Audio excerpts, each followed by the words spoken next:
Ladies and gentlemen, boys and girls, kneelers, dealers and orange peelers, welcome along to the Joe Spivey YouTube channel where we discuss books and little else. And I'm sure you'll notice, folks, that I've finally been shorn of my former curls. I've been in for a good regular clipping, and at last I went in there looking something like a mad scientist, and I've come out looking like a Prussian lance corporal. I'm sure you'll agree. I would look perfect on as a kind of a propaganda tool, wouldn't I? Looking into the middle distance with a similarly placed lady there, and perhaps a small child beneath me as well. We could look to the future with our brown shirts. I do rather look like a kind of member of utterly falsified Aryan superiority. But anyway, that was a strange way to start the video. I always like to front load any bigotry at the start of my videos, so I thought I'd do it now. But I do want to give you something of a small anecdote before we get going. I do have, as I'm sure the title introduces and informs you, I do have a double book review I have two books to show you. Still, the English language, myself and the English language are, we only have a kind of nodding familiarity at the moment. I'm not nearly as eloquent as I would like to be, but we're pressing on like the Trojan soldiers that we are. So yes, when I went to get my haircut, my usual practice is to leave here with my debit card, which is burning a hole through my trouser pocket, go down to the local convenience store, take £10 out, go into the local convenience store with that £10 and ask for it to be replaced by two £5 notes, so that I can hand that £5 note to the kind bus driver, who then wheels me over to Willoughby, if anybody's concerned. Unfortunately, that was closed. It's because when for some reason, my debit card does not work on the bus services. It hasn't worked in Hull. It didn't work in Manchester. It didn't work in Basel. It didn't work in New York. I don't think it worked in Brussels either. Whenever I go onto a bus service anywhere in Europe and beyond and place my debit card there to pay for the fare, something is wrong. So I have to use I have to use cash. So I went to that cash withdrawal system, didn't work. Went to a second one, and that said that £10 wasn't able to be retrieved, but therefore we recommend you take £20 or £40. And I much expected that and told them no. I went to a third one, finally got the £10 note out. Then I went to a second convenience store to try and get that changed for two £5 coins at two £5 notes. And because the till had just been closed, that meant that, the world would end, and so two £5 notes couldn't be gotten from there. So I ended up going to about 8 different venues just to get some cash yesterday. Then when I got to the hairdressers, it was about sort of 15 or 20 minutes early, and there is a traditionally gorgeous church and neighbouring graveyard next to it, and so I just sort of whiled away the 15 or 20 minutes with the dead. I thought I would look upon some of what George Eliot might have called the unvisited graves of some of the nearby inhabitants, and it does definitely relate to what we are talking about today, because whilst I could appreciate the architectural grandeur of the church, this was it's got a big stonking spire, it's got bells that dong on a half-hourly basis, it's got gorgeous, lovely gravestones. It's all very well kept. It's just, a measure of Wordsworthian beauty, and it's all magnificent. And I'm sure that a very authoritative man with a slight beard, perhaps, and a plumb throat and a kind of congenial disposition would have strode out of the church and welcomed me as a new parishioner. I'm sure it would have all been well, but I've always been able to draw something of an almost sort of lymphatic difference between my appreciation of that church and all sorts of other clerical magnificence, and an actual belief in a supernatural deity, a benign, inquisitor and initiator upstairs, with a grey beard and a plumb throat and great sort of white robes, who is guarding the gates to the heavenly beyond. I've never been able quite to believe that such a person is looking down on me now and scrutinising my every word and making sure that I still don't have a foreskin and that I still don't lie with another man.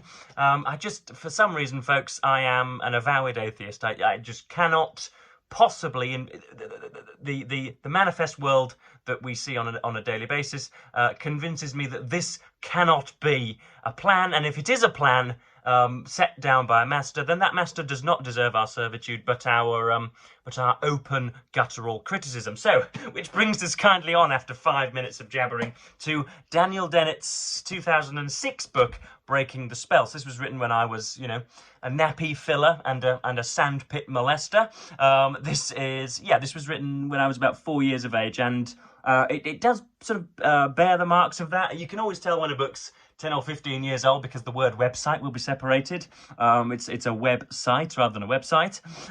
But beyond that, this was particularly enjoyable, folks. Daniel Dennett is, of course, one of the 4 horsemen of the apocalypse, and the subtitle, of course, is Religion as a Natural Phenomenon. And in the opening sort of startling section, he points towards the future of this book, which supposedly wants to interrogate the history of religion and whether there is something of a biological imperative, something of an evolutionary imperative to our credulity and our belief in God and our hypnotic induction and all of the rest, our trance-like love of robed authorities and people who are, you know, supposedly taking dictation from a high, ineffable being, that type of thing. And unfortunately, this fell rather short for me.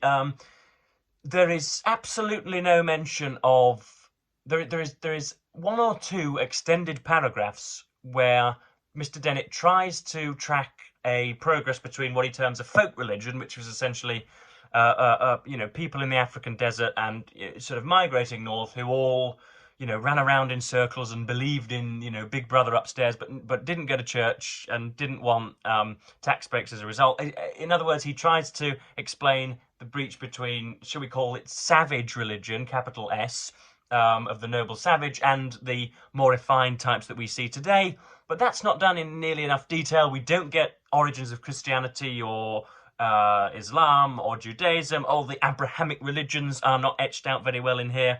But you can tell he is something of he's a biologist and neuro... Let's have a look. You can definitely tell that he is thinkers, polemicist, philosopher. I'm sure the Wikipedia page told me that he was he took an interest in neuroscience because it's very biological. He uses the word memes in here, which apparently Richard Dawkins came up with, and must be a kind of precursor to the our use of internet memes today. The idea that something that can travel along from A to B with much rapidity. But there are a few sections that I wanted to point out. He really does not. One of the first sections, along with talking about the history of religions, is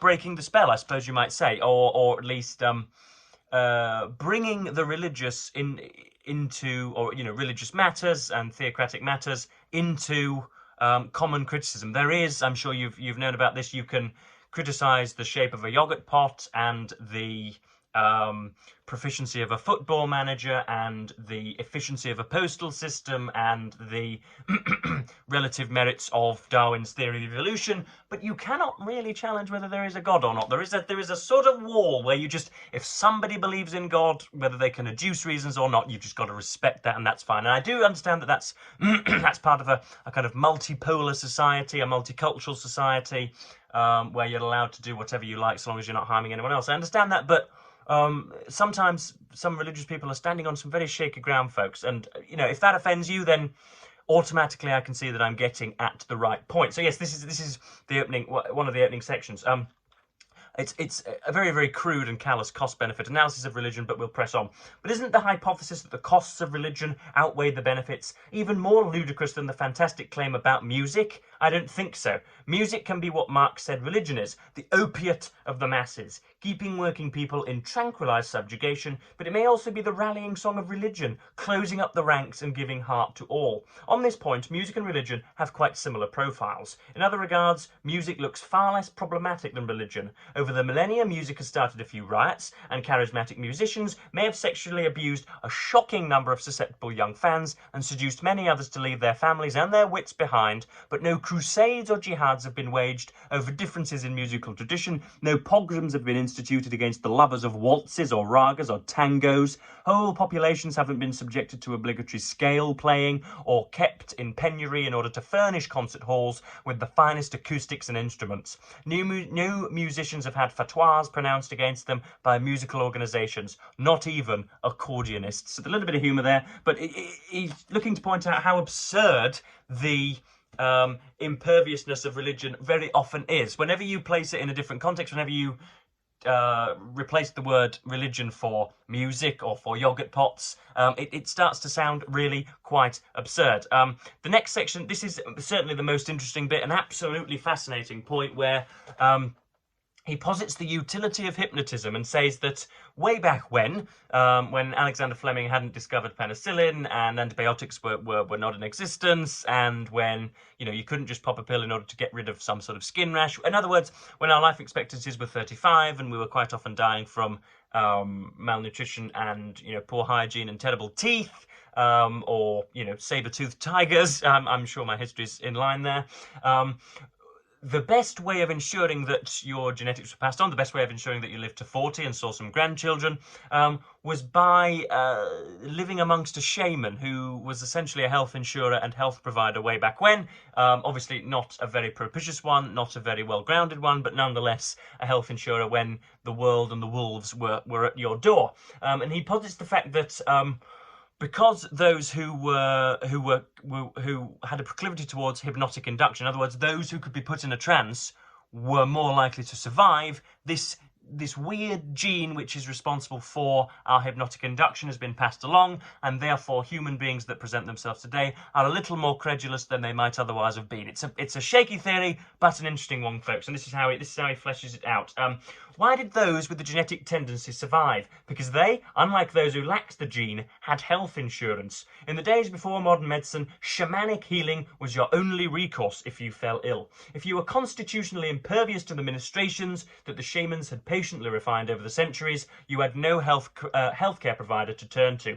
If the shamans had not existed, there would have been no selection advantage to this variant gene, but their accumulated memes, their culture of shamanic healing, could have created a strong ridge of selection pressure in the adaptive landscape that would not otherwise have been there. And you can see there how the prose is blotted with some scientific jargon and some gibberish that we would rather Dennett save us from, but nonetheless it is in there. Next up, we're talking about Judeo-Christian values, and if ever you consult a chapter of what I call the online right, so if you watch Trigonometry or Stephen Crowder or Ben Shapiro or any of the Matt Walshes and the Clavens and the Michael Knowleses, any of those people that work for the Daily Wire, if you look at Jordan Peterson, bits and bobs of Chris Williamson, all of those guys, heaven forbid the headphone-wearing Joe Rogan, the blurting Joe Rogan, they'll talk, even Nigel Farage, so proper industry politicians, will talk about Judeo-Christian values. They never really list those out. They really talk about sovereignty of the individual, prizing of individual rights, and multipolar societies that allow for very many dissenting voices. That's what they mean. Of course, very many societies that aren't Judeo-Christian have taken that as their cue and now have that in their society. But we need to have a look at this stronger, because it's become a little bit of a catch-all term. And then it goes at it. Religion plays its most important role in supporting morality. So it's talking about the link between moral rectitude and belief in divine authority and the monotheistic scriptures usually. I was reading in the Mail on Sunday Peter Hitchens' column, whose words I usually revere, but he goes on and on and on and on and on, or has been at the moment, about Keir Starmer's probable atheism and his Pabloist past, and draws a link between us atheists who believe that apparently the world is a chaotic mess and therefore nothing matters. Quite why they draw that bridge between chaotic mess and therefore nothing matters, I'm not sure. But I believe it's heavily insulting to confer a kind of neuropathy or a sociopathy to atheists just because we don't believe that there is a divine authority. I don't believe I am held in the eye of a beholder. I don't believe that I'm created by a shadowy figure in the sky, but I still don't want to, rape a sister-in-law and bury her below. I still don't have 1,700 slaves on a plantation in front of me. I do not derive any of my moral sensibilities from the big Judeo-Christian structures, because giraffes can also care for their young. Bears care for their young. Gorillas care for their young. This is not a this is not a strange thing for right and wrong to be considered by shaking animals in the Amazon or whatever. But anyway, this is Dennett's approach. Religion plays its most important role in supporting morality. Many think, by giving people an unbeatable reason to do good, the promise of an infinite reward in heaven and, depending on tastes, the threat of an infinite punishment in hell if they don't. Without the divine carrot and stick goes this reasoning, people would loll about aimlessly or indulge their basest desires, break their promises, cheat on their spouses, neglect their duties, and so on. There are two well-known problems with this reasoning. One, it doesn't seem to be true, which is good news, since two, it is such a demeaning view of human nature. I have uncovered no evidence to support the claim that religious or not, people, religious or not, who don't believe in reward in heaven and or punishment in hell are more likely to kill, rape, rob or break their promises than people who do. And then obviously he goes on to look at the other side of the coin, which is that if religion is a safeguard against such horrid behaviour, why do we have schools and schools of priests who have sexually manipulated a great many boys below the age of 10? Why do we have so many people doing ill who use religion as some kind of excuse? Why is that the case? So yeah, this has been Daniel Dennett's Breaking the Spell. Good, enjoyable. Very spiky and acerbic in places, but it gets a bit ground up in its nomenclature, and it will not break the spell. For example, give this to a theologian or a theist, give this to a believer, and I'm not altogether sure that they will be untethered from their religion. But it gives gives justification to the idea that religion should just be looped in amongst a great many other fields, wherein criticism should not, result in your being decapitated. So that's Breaking the Spell. Highly recommend it. And then second of all, we have Owen Matthews' Overreach. This was published rather more recently. I think this was I got this for Christmas or my birthday last year, so it can't be very long ago. Yeah, first published by Mudlark in 2022. Now, this is the issue, the global issue, about which I know the least at the moment. Even Israel and Gaza has brought more, has been brought more readily to my attention than the Ukraine war. That's because it's not been reported on much anymore, because there has been, I say this guardedly, something, I think, of a cessation in action, I think, but I'm not altogether sure. I know that Putin's very ready to march on Kyiv again when the weather gets better, or at least I thought that was going to be his intention in the spring and summer. But yes, this is a very nice book. Owen Matthews, I've only read half of it, so I can't actually I can't either praise or condemn the latter half, but the former half I can praise.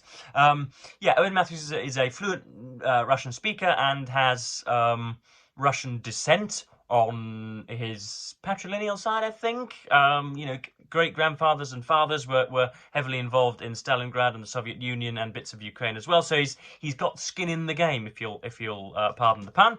But yeah, this is very, very nice. I've only got two highlighted sections here, but you'll get something. This is just a wonderful summation of the situation at the moment, and the differences. It talks about when the Soviet Union was disbanded in 1991 as a result of Chernobyl and the fall of the Berlin Wall, and then you have the loans for shares, which gives rise to a Russian oligarchy. But it talks about Russia and its neighbours. It talks, first of all, this is not the highlighted section, but it talks about the etymological derivation of the word Ukraine, which means periphery and something which is on the edge. In other words, a flank of Russia and something that therefore shouldn't have independence. That's the argument that the pro-Putin mob and probably Tucker Carlson would espouse today.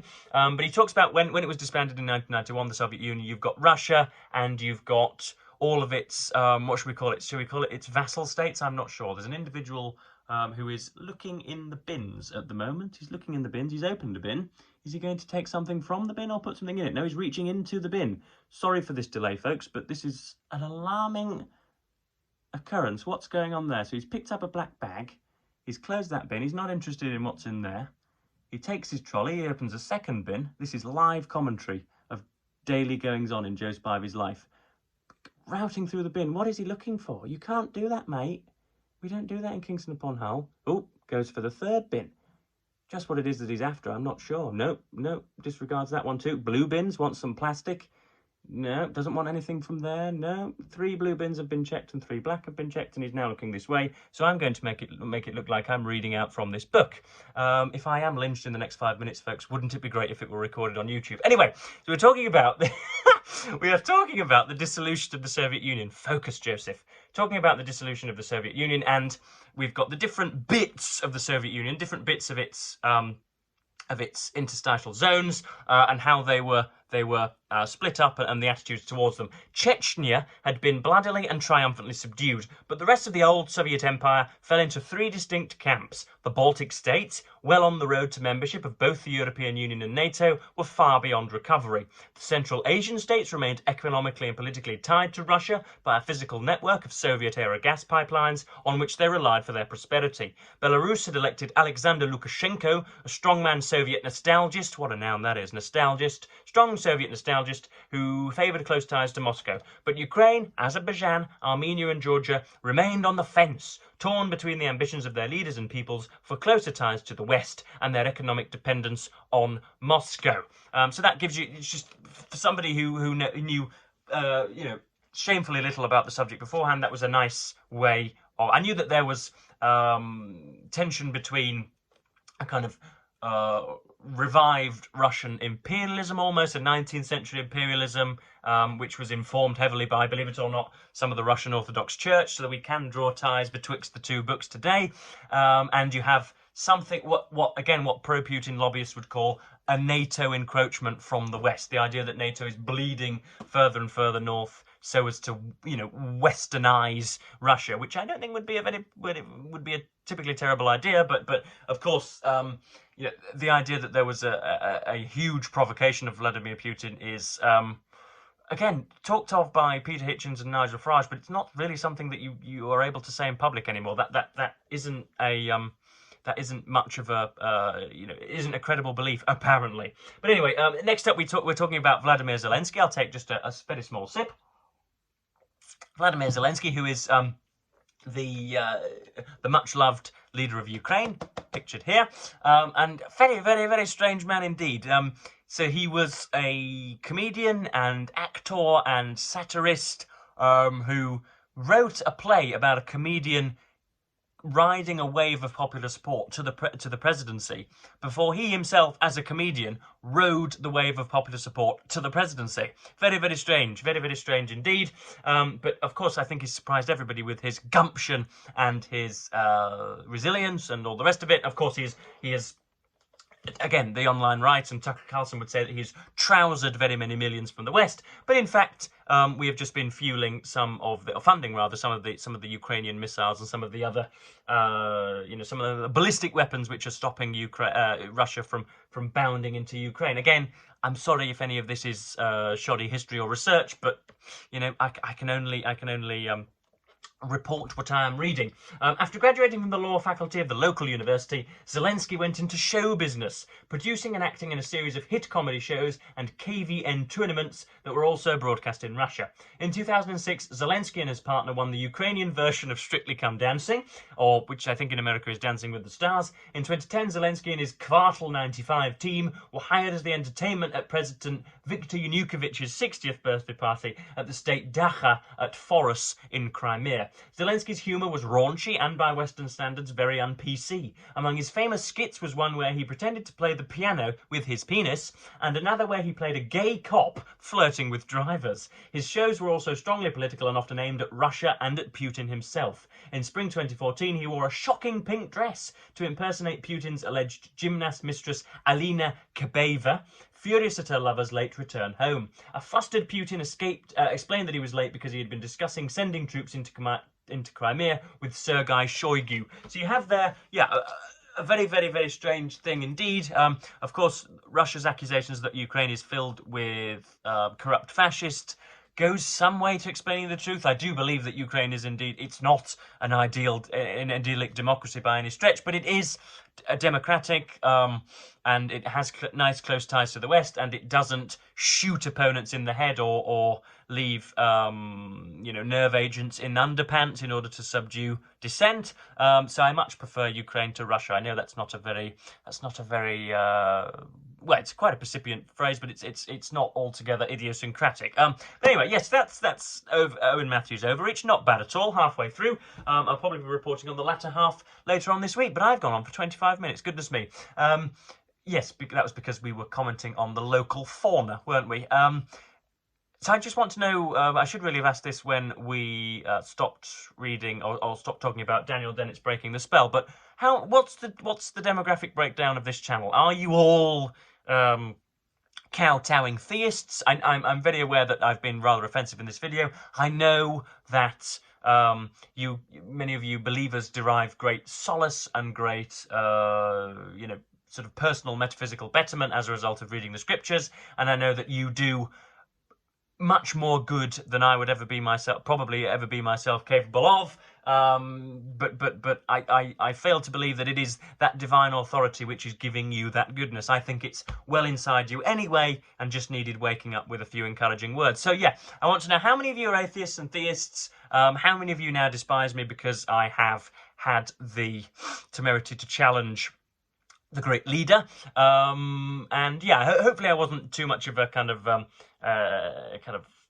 Hitchensian sort of lick-spittling atheist that some kind of combative, godless idiot that cares nothing for tradition or for the feelings of others. Hopefully I managed to modulate it rather. But I've been going on for nearly half an hour now, and could do with another sip of water. So I shall close recording here. Thank you ever so much for watching, BookTube, of course, and say goodbye.